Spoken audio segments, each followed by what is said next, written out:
Is here, and we are ready for questions. We'll start on the front row here, second seat. Okay.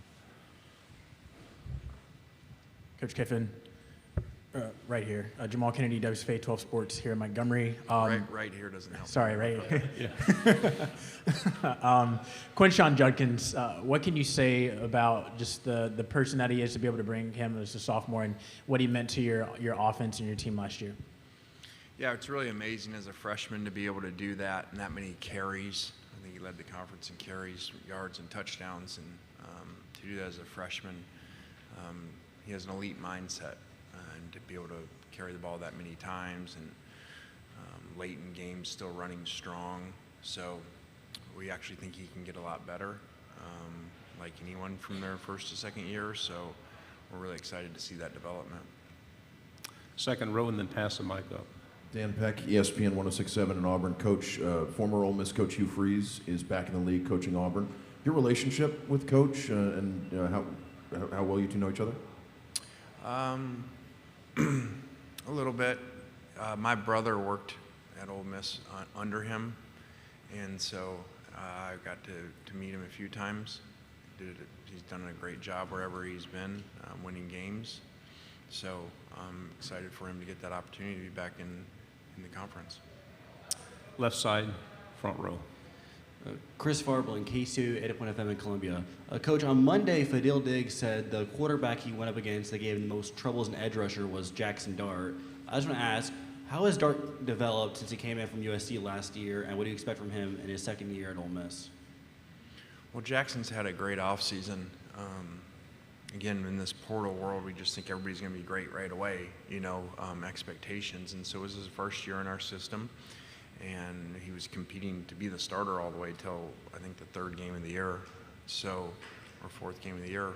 So he's really developed well on and off the field, become more of a leader, and we're really excited about him. Front row. Hey, Coach, Steve Moulton, WZZN out of Huntsville. On the quarterback room in general, how talented do you think that quarterback room is? Yeah, I'm excited. It's the deepest room we've had that way, and excited about where we came from. Luke had already decided to transfer before even our bowl game, so we really were down to one quarterback coming into spring, and now to be at 4 is really exciting. Left side, second row. Tyler Shaw with KBTX in College Station. You guys have beaten A&M the past couple of times. Just what's it like playing those squads and Jimbo Fisher, and just kind of what's your relationship with Jimbo like now? Playing A&M is extremely challenging. I mean, they have the best looking players, tied with, Alabama probably of anybody that we play. And now I guess Georgia next year, but it's really challenging playing them because you got mismatch issues that you got to work on because they have so much talent. Playing there was a big challenge, which I didn't know if it would be because their season hadn't gone great, so I was kind of hoping the crowd wouldn't show up, but the place was rocking when we played there, and really tough place to play and a great fan base. So we've been fortunate to beat them both times, and look forward to a big challenge this year. Right side, front row. Jacques Doucet, WAFB TV in Baton Rouge. Coach, if I could just sneak a couple in. First, Walker Howard transferring, how is he doing? And your thoughts on playing Brian Kelly in LSU again this year? Yeah, we're excited that Walker came in. Really competitive kid, has really jumped into the playbook and had a really good spring. So we're excited about adding him to that room. Brian's done a great job there in a short period of time. Inherited a really good roster and did a great job of adding to that roster, especially with the quarterback and portal guys. So they got it rolling, and he's done a good job wherever he's been. Left side, third row, then pass the mic on. Hey, Coach. So Cedric mentioned that you're a lot different in the locker room than people might think on the outside based on seeing your social media and that sort of thing, a lot quieter. So could you just speak to that at all about, how you're differing, with outside and then inside with the team?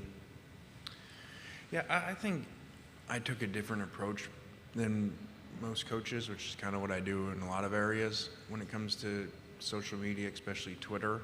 And I just was like, I just started it, and I was like, I want to feel it's like be a normal person and comment just like I would if I was a normal person, or retweet things, without having a, meeting with my SID before we figure out whether this is the proper thing to tweet that everybody will like and stuff. So if I did that, I wouldn't be tweeting very much, but I just kind of, and then it just started. It wasn't a master plan, kind of like Juice's Twitter, like it just kind of fell together, and then I just kind of ran with it and embraced it. Front row, right side. Hey, Coach. Good to see you again. AP Stedham, AP and Kelly, as we see at syndicated radio show. Coach, you're always studying different strategies for the game. I was wondering, what's your experience studying multi-quarterback system? That's a possibility. Yeah, I would prefer that not to happen, but again, we don't ever do something just because we're supposed to, so if that's the best chance to win, then we would do that. I just think that that's been challenging. There's some times you can point where it's worked, but most of the time it's not really worked great. The team's got two different people calling cadence and different plays and stuff, so I would prefer that not to happen.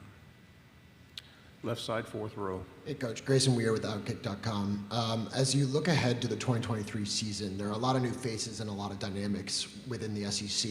Which game do you look forward to most on the calendar, and why? Yeah, I know this is kind of coach speak, but we just got to get to camp and start working and worry about the opener and go from there. And like I said in the other room, this is now like you're in the NFL. I mean, the SEC is so competitive, as so many of the premier players in college football now come to the SEC from around the country and don't stay at home where they used to. So you got challenges every single week. Right side, second row. Hey, Lane, with you guys bringing in a couple more transfer quarterbacks this year, in your past experience, what are some of the factors in kind of making for a successful marriage when you bring in a new quarterback? And like you said, Jackson, it took him a few games to kind of get his feet wet. What are the most important factors to making sure that process is a successful one? Well, I think with Jackson in the first couple games, get his feet wet, that was, again, we just do whatever it takes to win. And we were running the ball great. Early on, was looking at the schedule we were going to be able to play really good defense, I thought, versus our opponents that we were playing. And so we kind of took the ball out of his hands to make sure we were winning the games. I think we ran 63 times or something, against Georgia Tech. So he's really done a good job. I think that quarterback thing of bringing them in, I kind of let them experience some things on their own at first, and then kind of feel them out and see how they are, and then kind of get more involved one-on-one with them, and just kind of the way that I've done it. I think Matt Krause spoke to that before. The difference of after being there a semester or so in the relationship. Left side, third row. Sammy Roebuck, WTVA. How have you seen Pete Golding mentor players already on the defense?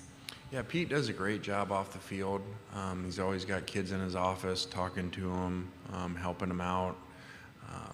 Really smart guy that does dig into the players, because when we meet, ask about a player, he already knows their whole background and life situations and stuff. So he does a great job of that. Second row, right side. Coach Michael Bronner, WNSP in Mobile. You obviously have a pretty documented relationship with Nick Saban. I was wondering if you could expand on that a little bit and just talk about how much he's meant in your coaching career. Well, I'm extremely grateful to Coach Saban and our time together, and most importantly, him giving me an opportunity to learn from him. And he's the best to ever do it. I've said it before. I really do believe he is the best coach to ever do it, because like you guys know in here, I take in all the information and look at it instead of just like, okay, a record. He's done it in a time of scholarship limitations where some of those older coaches didn't have them, and they could, what if Nick Saban didn't have an 85 rule? What would his roster look like if he had 150 scholarships to give? And also he's done what I don't think anybody did over time of do it continually with so much staff turnover. So many people are hired off of his staff. Other places are to be head coaches. And, it's kind of like, man, all these first-round picks, and he loses these coordinators, that's why we have Feinbaum, so he can motivate him every other year and say, oh, his dynasty's over, and this is the end of Saban, and then we're like, hey, thanks a lot for pissing him off. And Paul's always wrong on this subject, so, and he just did it again the other day. If he doesn't make the playoffs, he's not any good as a coach. So thanks, Paul. Left side, third row. Hey, Coach. Jason Williams, WTVA 9 News in Tupelo. I was just wondering, with this being your second time being a head coach in the SEC, how would you say how much you've grown in your 4 years at Oxford and between the time you were last head coach at Tennessee and now being your 4th year in Ole Miss? Yeah, I was talking to somebody actually the other day from that year at Tennessee, and we were just telling stories and stuff, and it really seems like a lifetime ago. Like a whole different life. So a lot of things have happened since then. And this, I've said before, this Ole Miss and this moving to Oxford has really been amazing for me personally. My daughter moving with me to go to Oxford High School and now to go to Ole Miss is really special and something that was missing, and so.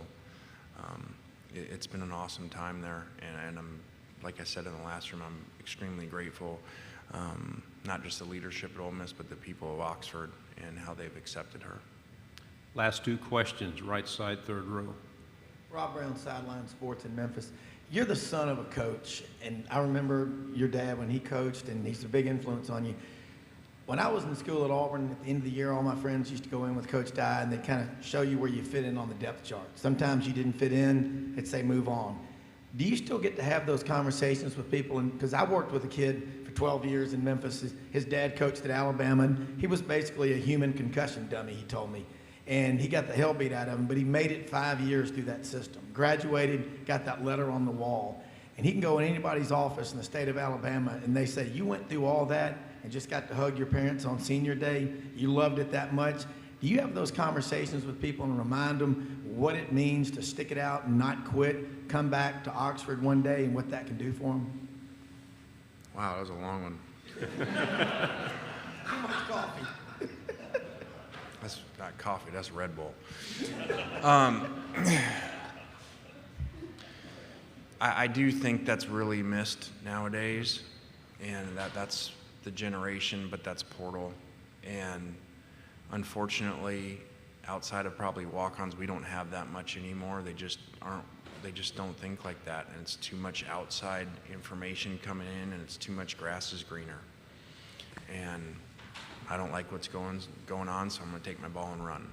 And unfortunately, that's the world that we're in, so I do miss those stories. You still have them, usually with walk-ons, but those are neat stories of different places of being and still having relationships with some of those players that weren't the star player, but were just like the amazing kid. Or over time, it's been cool to hire a couple of them, to get them into coaching or a recruiting department because their passion for the place or their passion for the game to have that around. Final question, front row. Coach Nick Brooks with WTVY in Dothan, Alabama. First, you played Troy to open up your season a year ago. They had, I think it was 10-3 or 7-3 going into the halftime. Really competitive game towards the end of the fourth quarter. Just kind of your evaluation on that game. And then the second question I have, I actually get mistaken for you a lot. I go to high school football games a lot, and they'll actually call me Lane Kiffin. I just want to know what your thought is, if you think I actually look like you, or they're just seeing things. Yeah, that was the longest question. That's the strangest question. Now I don't even remember the first question because this is the last. Do you get called Daniel Tosh too? Okay. I get that actually too. Like I'll be walking through somewhere and somebody will be like, are you Lane Kiffin? I'll be like, no, I hate that dude. He sucks. It's really cool because the conversation's like over and you can keep moving. So, and it's run down to my daughter. She does it now. Like, you know, she's like, I don't like all the attention, you know, because the last name. So people be like, oh, are you Landry Kiffin? And she's like, nope. I heard bad things about her. You know, and then like, so she's kind of learned that same trick too. So I'm sorry that you get paired in with me. So, but I would embrace it. I would just go with it. My Twitter bio is Lane Kiffin's doppelganger. And I got I think it's your headshot from when you were playing college football with the goatee. Because I sent that to my mom and she was like, "Is that you?" Like she did not know who that was. What's your mom's name?